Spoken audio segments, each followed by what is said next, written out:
Hey, what's up, family? Welcome to Ask to My where Ops. we challenge you to stop playing and start pushing. This right here is my lovely and incredible wife, Yana. And this right here is my amazingly talented husband, Aize. Hey, what's up, y'all? We coming to y'all today with a heavy heart. A heavy heart just based off of all that's going on in the country with the deaths of Alton Sterling, Philando Castile, Micah Johnson, the police officers. It's just really a traumatic and painful time right now. Yeah. People are experiencing a whole host of emotions, a lot of ambiguity when it comes to what to feel, what's the right thing to say, what's the right thing to do, how should I step, what should I tell my children. Just a lot of pain. So we just wanted to come to you all and share some of our emotions, but also give you some action steps in terms of how to deal with all of the trauma that you're experiencing right now, whether it be actual trauma or vicarious trauma based off of what you're witnessing going on today. So the first thing that we want to do is we want to make sure that everybody who is, moving and flowing in this world right now and witnessing all of this, whether it be in your community, you are participating in protests, or you are watching on TV, wherever you find yourself, I want you to understand that this is a traumatic time happening. That trauma is happening around you and possibly to you. And so you've got to first be aware of that so that you can position yourself in the best way possible. So, what is trauma? I had to kind of go back to some of my books here to make sure that I was representing clearly for you. Trauma is a type of damage to the psyche that occurs as a result of a severely distressing event, the result of an overwhelming amount of stress that exceeds one's capacity and ability to cope with it.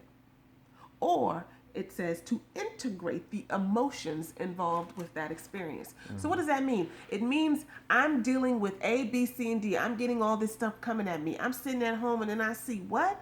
I see that Alton Sterling was killed. I see him live on video, things that we didn't have access to before. We now have access to. I saw it and I could hear the gunshots. And then, I blink my eyes for just a hot second, and all of a sudden, I see another brother, Philando Castile. I see that his girlfriend is, live streaming this on Facebook, and he has blood on him, and you can see him next to her, and he has been shot, and he eventually dies. He has been killed.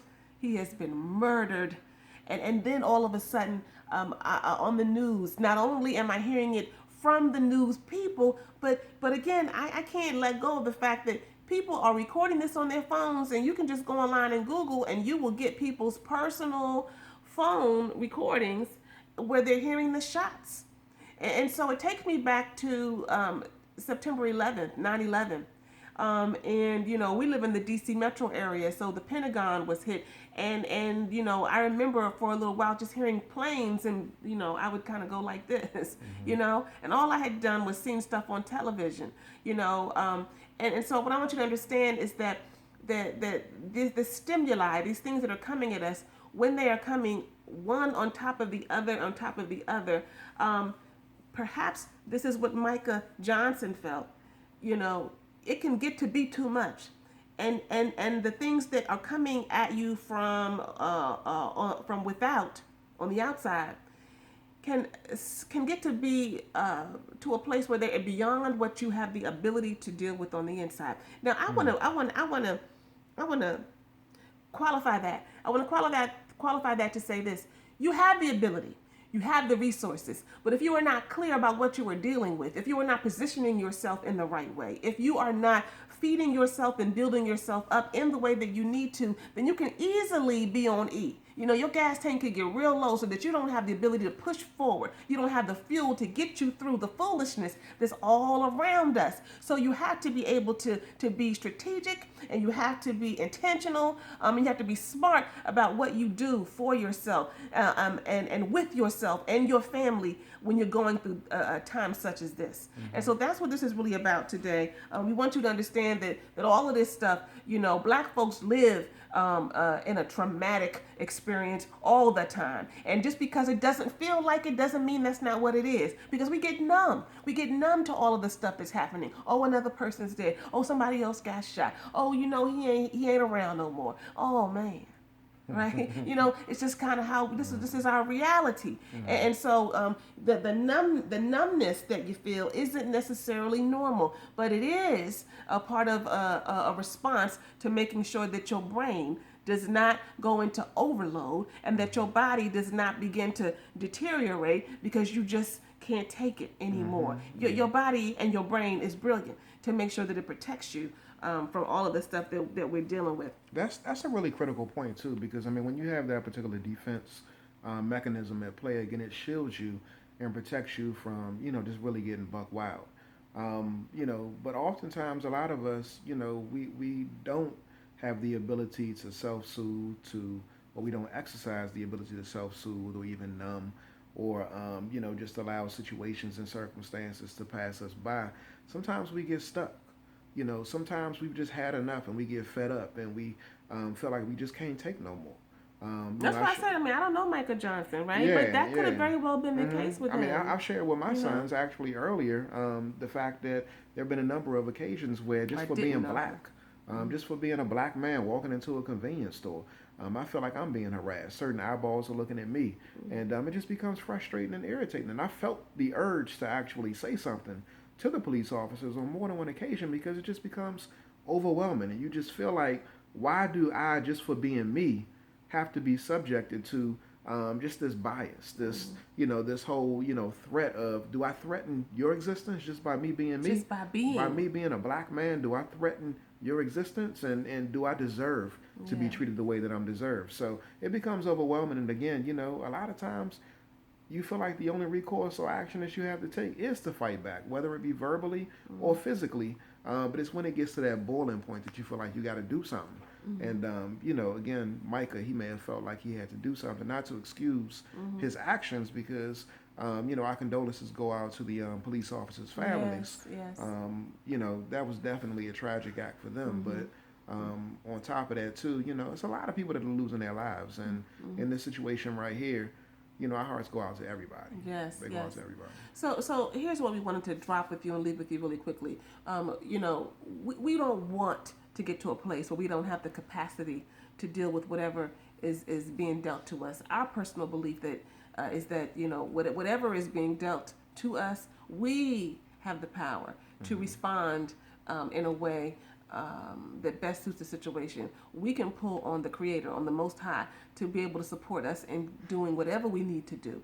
But when we're not plugged in, then it's like when you plug in a lamp and the light comes on, right? The lamp is the light, right? And when you plug in to the source, the electricity, you get what you need so that you can shine. But when you're not plugged in, you can't shine. So the first thing that I would say is that make sure you stay plugged in, plugged into your source. And if that for you means that you will journal, if it means for you that you'll get up and meditate just a few minutes in the morning, if it means that you get up and just move around in silence and don't speak, don't say anything, right? You're just quiet, and that you have walking meditation as you get ready for your day. Do that. Whatever it is, if it's reading, if it's being in nature, if it's praying, all of these things are powerful ways to anchor yourself and to anchor your family so that you continue to fill up this tank that you need to keep on full so that you can fuel your way through the day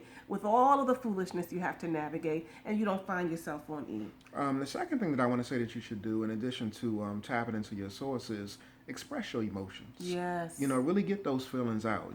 Find a group, find your spouse, find a friend, but really express what's going on. And even journal, like my wife just mentioned. But you want to be able to get those feelings out, because if you don't, they'll just really eat you alive.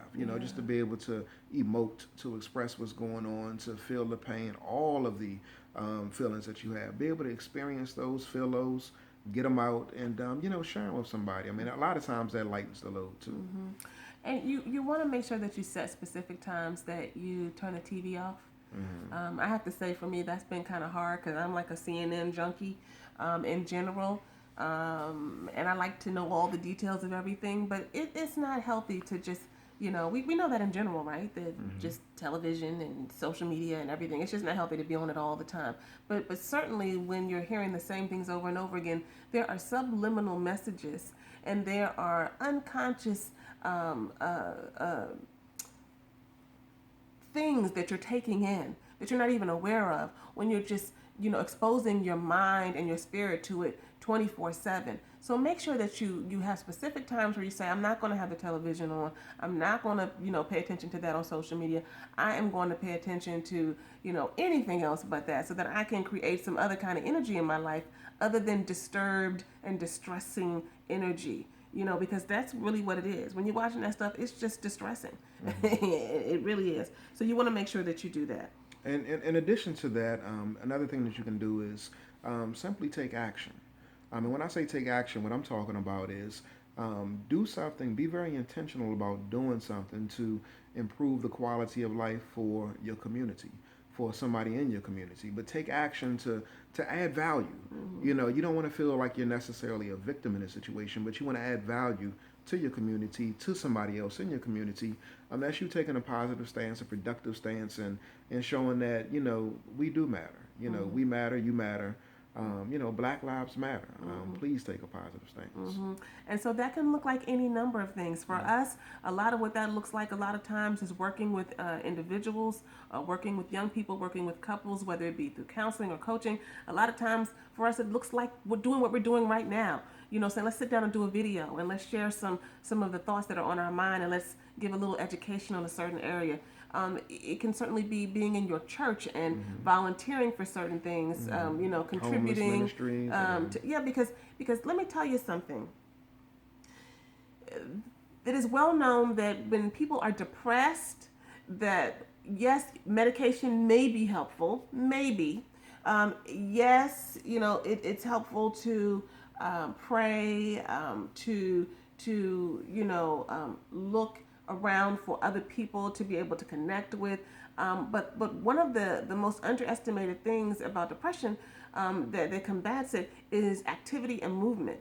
That you're actually getting up and getting out, moving, all of that, getting your blood moving, circulating, you know, getting your energy up, all of that, you know, really opens up your brain to being able to lift up to another level that it might not have been able to do without your movement. So it's the same thing with all of the stuff that we're hearing, all the stuff that we're taking in. We've got to make sure that we are open.